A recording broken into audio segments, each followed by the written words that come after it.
Sir మరి పిఠాపురంలో పవన్ కళ్యాణ్ హవా నడుస్తదా? లేకపోతే వర్మ గారి హవా నడుస్తదంటారా? దేనికి వర్మ గారు హవా నడుస్తుందని మీరు అడిగారు? అంటే చాలా మంది ఆయన ఎమ్మెల్యేగా వదిలేసి ఇచ్చారు కదా పవన్ కళ్యాణ్ గారు. అదే ఇప్పుడు చాలామంది ఏమంటారంటే పిఠాపురం వర్మ అడ్డంటారు, వర్మ పిఠాపురం అడ్డంటారు. ఎలా అడ్డండి? ఎలా అడ్డ? 2014లో బీజేపీకి తెలుగుదేశం కూటమిలో వర్మ గారు ఒకసారి నెగ్గారు. ఏ? వర్మ గారు ఒకసారి నెగ్గింది తప్ప మళ్ళీ ఇప్పుడు నెగ్గలేదు ఆయన. అంత అడ్డ అంటే కనుక 2019లో నెగ్గాలి. అతను వైఎస్ జగన్మోహన్ రెడ్డి కాదు, జేసీ దివాకర్ రెడ్డి కాదు, లేదా బొత్స సత్యనారాయణ కాదు. ఓ 10 సార్లు ఎమ్మెల్యే అయ్యాడు, ఆ సీటు త్యాగం చేసాడంట. ఆ త్యాగం అనే మాట వచ్చేటప్పటికి ఆంధ్రలో ఈస్ట్ వెస్ట్లో కులాల ప్రాతిపద్యం ఎక్కువ ఉంటుందండి. కులాలు ఏం చేస్తారంటే మనోడికి ఇచ్చారా లేదా, మనోడికి ఇచ్చారా లేదని చూస్తారు. పిఠాపురంలో 83,000 మంది కాపులు ఉన్నారు. ఆ విషయం వచ్చినాక అక్కడ ఆ విషయం రేజ్ అయిందానికి వర్మగారి డిపాజిట్లు రావు. ఏముండదో చెప్పుకుంటే పిఠాపురం వర్మగారు అడ్డ ఎలా అవుతుంది? ఎన్నిసార్లు నెగ్గాడు ఆయన? ఒక్కసారి నెగ్గాడు, అది కూడా 5-6 వేల మెజార్టీతో. టికెట్ ఇవ్వలేదు, బీఫామ్ లాస్ట్ టైం ఇవ్వలేదని చెప్పి తెలుగుదేశం వాళ్ళు అందరూ సానుభూతిగా వేశారు. తప్ప ఏముండదు. పవన్ కళ్యాణ్ నిలబడినా పవన్ కళ్యాణ్కి రాజకీయం చేయడం వచ్చేసింది. ఇప్పుడు ఎక్కడ నిలబడినా నెగ్గుతాడు. పిఠాపురం అనే కాదు కానీ ఎక్కడ నిలబడినా రాజకీయం చేయడం వచ్చేసింది. అది ఎవరిని ఎక్కడ పట్టుకోవాలో, ఎవరిని ఎలా చేసుకోవాలో ఆయనకు తెలుసు కాబట్టి పవన్ కళ్యాణ్ ఎప్పుడు నెగ్గుతాడు ఎమ్మెల్యే కదా. కూటమి ప్రభుత్వం వచ్చి 1 ఇయర్ అయింది. ఏపీలో ఎలా ఉందన్న పాలిటిక్స్? ప్రస్తుతానికి అయితే ఏడాది కాలం కాబట్టి ఇంకా మనం పూర్తి కంక్లూజన్కి రాలేము. ఇంకా 4 ఏళ్ల పాటు ఉంది కాబట్టి 4 ఏళ్ల పాలన తర్వాత చూసి మనం ఒక అంచనాకు రావచ్చు. అయితే గతంతో పోల్చుకుంటే కొంచెం పర్వాలేదు. కొన్ని స్కీములు కానీ ఇట్లా కానీ పెన్షన్లు కానీ ఇవన్నీ ఇస్తున్నారు, ప్రాపర్గా ఇస్తున్నారు. కొంత శాంతి భద్రతలు కూడా అదుపులోకి వచ్చినాయి అనుకుంటున్నాం. ఏపీలో కొన్ని కేసులు పెట్టి చేస్తూ ఉన్నారు. జగన్ గారు 2.2 అంటున్నారు. అది ఎంతవరకు కరెక్ట్? సరే, ఎవరు వచ్చినా సరే ఈ కక్ష సాధింపు రాజకీయాలను ఎవరైనా వ్యతిరేకించాల్సిందే ఖచ్చితంగా. ఎందుకంటే వాళ్ళు వచ్చి వీళ్ళు కేసులు పెట్టడం, వీళ్ళు వచ్చినాక వాళ్ళు కేసులు పెట్టడం, అంతిమంగా ప్రజలకి ఏం జరుగుతుంది అనేదే కావాలి. కేసులు అంటే గతంలో ఇప్పుడు పెట్టిన కూడా వాళ్ళు కూడా ఏదో ఒక దాంట్లో ఇది చేసిన వాళ్ళు, కానీ అక్రమంగా కేసులు అయితే మనం అనుకోదలుచుకోలేదు. ఎందుకంటే వాళ్ళు కూడా ఏదో ఒక దాంట్లో స్కాములలో ఇరుక్కున్న వాళ్ళు ఉన్నారు, కేసులు పెట్టిన వాళ్ళు కూడా. యాక్చువల్ డబ్బులు కావాలా లేకపోతే అభివృద్ధి కావాలా? అంటే అభివృద్ధి, సంక్షేమం 2 కావాలి. ఏది తక్కువైనా సరే ఇదే అవుతుంది. ఎందుకంటే సంక్షేమంలో అభివృద్ధి లేకపోతే డబ్బులు రావు, డబ్బులు లేకపోతే సంక్షేమం చేయడం కుదరదు. ఈ 2 ఏకకాలంలో చేయగలిగితేనే 2 సాధ్యం అవుతుంది. కానీ డబ్బులు ఇచ్చి పెట్టుకుంటే జనాలను ఉచితంగా అలవాటు చేస్తే ఇప్పుడు ఏమైంది, రాష్ట్రం అప్పుల పాలు దివాలు తీసే పరిస్థితి వస్తుంది. ఎందుకంటే అంతిమంగా మళ్ళీ డబ్బులు ఇచ్చినా సరే అన్నీ మళ్ళీ ప్రజల నుంచే వసూలు చేయాలి, ప్రజలే కట్టాల్సిన పరిస్థితి ఉంటుంది.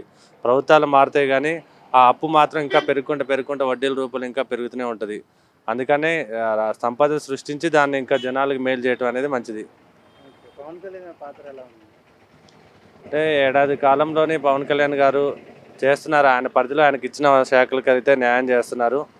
అలాగే ఆయనకి ఏదైతే ఇంకా సినిమాలు ఇవన్నీ పక్కన పెట్టి ఇంకా దీని మీద పూర్తి స్థాయిలో రాజకీయాలపై దృష్టి సారించాల్సిన అవసరం ఉంది. ఇంకా ఏపీకి ఆయన సపోర్ట్ ఎంతవరకు ఉందంటారు?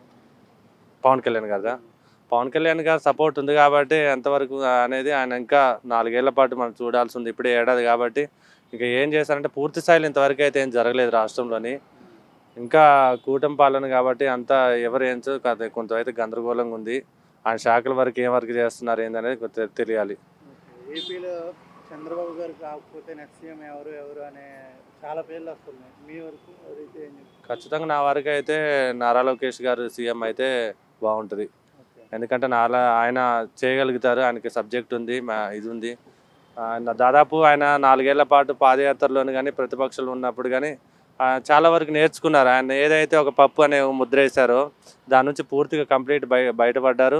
ఆయన ఖచ్చితంగా చేయగలుగుతారు అనేది ఏదైతే ఉంది. ప్రతిపక్ష హోదా లేకుండా జగన్ 1 ఇయర్ ఉన్నారు. అసలు అసెంబ్లీకి వెళ్ళే అవకాశం ఉందంటారా? లేకపోతే సరే, ఆయనకి అసెంబ్లీకి రావడం కోసం అయితే కొంచెం ప్రతిపక్ష హోదా ఇస్తేనే అంతా అంటున్నారు, కానీ అది టెక్నికల్గా ఆయనకు వచ్చిన సీట్లకి అయితే సాధ్యం కాదు. అది మరి గతంలో కూడా కొన్ని చోట్ల ఇచ్చారు, అట్లా ఇస్తే నేను కూడా వస్తానని అంటున్నారు. కానీ అది కరెక్ట్ కాదండి. అసెంబ్లీకి రావాలి ఖచ్చితంగా. ఆ 11 నియోజకవర్గాల్లోనే ప్రజలు ఏదైతే ఇబ్బంది పడుతున్నారు సమస్యలు, అవి ఖచ్చితంగా జనాల సమస్యలు వినిపించాలి. అసెంబ్లీకి వస్తేనే కదా జనాలు ప్రభుత్వాన్ని నిలదీయటానికి ఉంది ఒక వేదిక. అదే ఆ వేదికతోనే నిలదీయకుండా వచ్చిన అవకాశాన్ని ఉపయోగించుకోకపోతే దానివల్ల ఎట్లాంటి ప్రయోజనం లేదు. లేదు ఎక్కడైనా అది రాజకీయాల్లోనే ఓకే, రాజకీయాలాగే చూడాలి.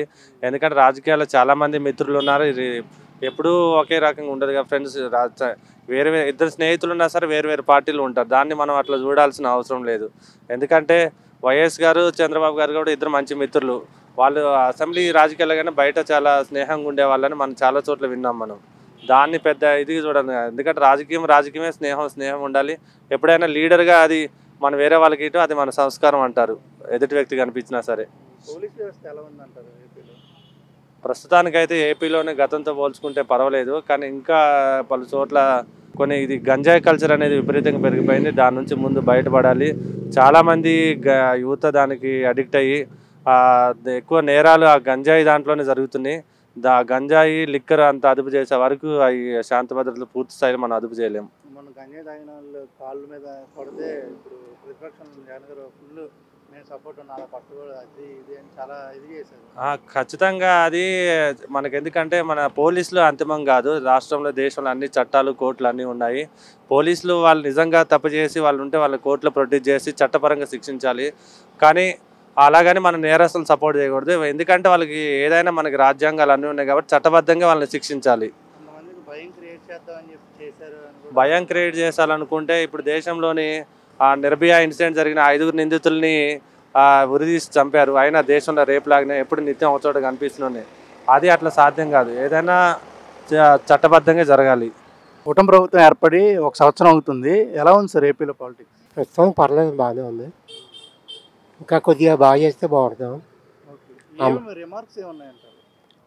అమరావతి బాగా డిలే చేస్తున్నారేమో చూస్తున్నాను. ఓకే, ఇప్పుడు వాళ్ళేమో అమరావతి అనౌన్స్ చేశారు, ఇక్కడే కడతామని చెప్పారు. మరి జగన్ గారు వచ్చేసి దాన్ని మేము వస్తే కనుక అమరావతి ఉంచము, వేరేది మారుస్తాం అంటున్నారు. అదే గట్టిగా చేస్తే ఇంక మార్చడం ఏముంటుందండి. లా ప్రకారం అంతా జాగ్రత్త చేస్తే మార్చడం కుదరదు కదా. కేంద్ర ప్రభుత్వం కూడా అనుకూలంగా ఉంది. పవన్ కళ్యాణ్ గారి సపోర్ట్ ఎలా ఉంది? బాగుందండి. గత ప్రభుత్వానికి ఈ ప్రభుత్వం తేడా ఏం కనిపిస్తుంది? కొద్దిగా స్లో డిలే చేశారు, కొద్దిగా స్పీడ్గా చేస్తున్నారు. ఇంకా కొద్దిగా స్పీడ్ పెంచితే బాగుంది. ఓకే, అంటే ఈ 1 ఇయర్లో ఇప్పుడు జగన్ గారి ప్రభుత్వంలో డబ్బులు ఇచ్చారు.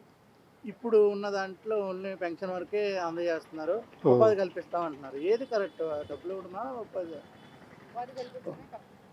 ఉపాధి మంచిదండి. అది కొద్దిగా పేదవాళ్ళు కొద్దిగా డబ్బులు ఇవ్వట్లేదని కొద్దిగా నిరుత్సాహపడుతున్నారు. అంటే అలవాటు అయిపోయింది కదా. అది కొద్దిగా అది చూడాలి. కానీ భేదభిక్యం కూడా డబ్బులు ఇవ్వకూడదు, చూడాలి. అనగా మీరు చెప్పండి, ఎలా ఉంది ఏపీ పాలిటిక్స్? బాగానే ఉందండి. వాళ్ళు ఒక విజన్తో వెళ్తూ ఉంటారు. వెంటనే రాకపోయినా రిజల్ట్ తర్వాత తెలుస్తుంది. జగన్ గారిది వేరు, చంద్రబాబు గారిది వేరు. ప్రభుత్వం ఈ ప్రభుత్వం తేడా కనిపిస్తుందా? చాలా 90% తేడా కనబడుతుంది. అన్నిటిలోనూ ముందు ప్రశాంతంగా ఉన్నారు జనం. ముందు మెయిన్ 5 ఏళ్ళు ఎలా ఉందో చూసాం కదా. ఎంత రోడ్లు అవుతాయి, నిదానంగా చేస్తారు. ఇప్పుడే కదా వచ్చారు వాళ్ళు కూడా. అన్ని గెలికేసి వెళ్ళిపోయాడు కదా. నేను ఉపాధే కావాలి, డబ్బులు కాదు ఉపాధే కావాలి. లేని వాళ్ళకైనా ఉపాధి ఉంటేనే వాళ్ళకి రోజు డబ్బులు వస్తాయి. వీళ్ళు ఇస్తే ఎంత ఇస్తారు? 10,000 ఇస్తారు. ఉపాధి ఉంటే వాళ్ళు రెగ్యులర్గా సంపాదించుకుంటారు. వాళ్ళకి కూడా పని ఉంటుంది కదా. అలాగే అంటారు. అలా తర్వాత వాళ్ళే అలవాటు చేసుకుంటారు. స్టార్టింగ్లో అన్నా కూడా తర్వాత వాళ్ళే అలవాటు చేసుకుంటారు. ఒక్క మాటలో చెప్పాలి కూటమి ప్రభుత్వం ఏంటంటే ఏం చెప్తారు? కూటమి ప్రభుత్వం 10 ఏళ్ళు ఇదే ఉంటుంది. జగన్ గారు వచ్చే ఇది లేదు, అమరావతిని తీసే ఇది కూడా లేదు. వీళ్ళే ఉంటారు, వీళ్ళే చేస్తారు. దాన్ని ఎవరు కదపలేరు కూడా. Next thank you.